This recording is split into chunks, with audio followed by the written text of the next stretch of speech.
ça t'intéresse là, hein? On dirait. C'est l'Égypte? À 47 ans, Philippe Chavanel est revenu en mai habiter avec son père Pierre, atteint de la maladie d'Alzheimer. Artisan du bâtiment, il a mis son travail entre parenthèses pour pouvoir veiller sur lui, 24 heures sur 24 et 7 jours sur 7.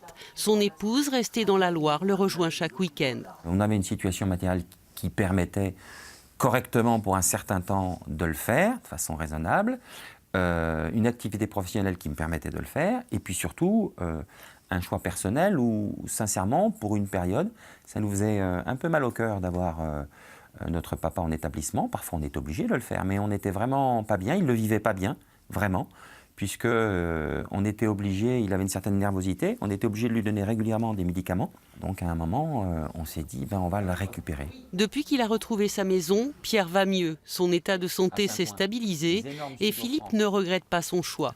Même si pour lui, l'implication des aidants dans la prise en charge des malades d'Alzheimer n'est pas assez reconnue. Rien, ou presque, n'est fait pour les aider, eux.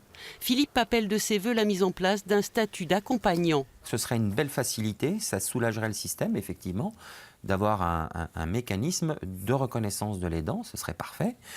Qui plus est, permettre à certains, c'est le cas en particulier de ma sœur, pouvoir prendre en disponibilité 1 an pour s'occuper de son papa, c'est soulager toute la société, l'économie même de la société.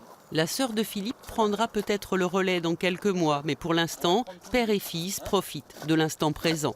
À un moment, il faut bien que je reprenne ma vie, que ma sœur reprenne sa vie. Il faut bien trouver une solution autre. Mais le moment passé est exceptionnel et on en profite à fond, et l'un et l'autre, c'est sûr.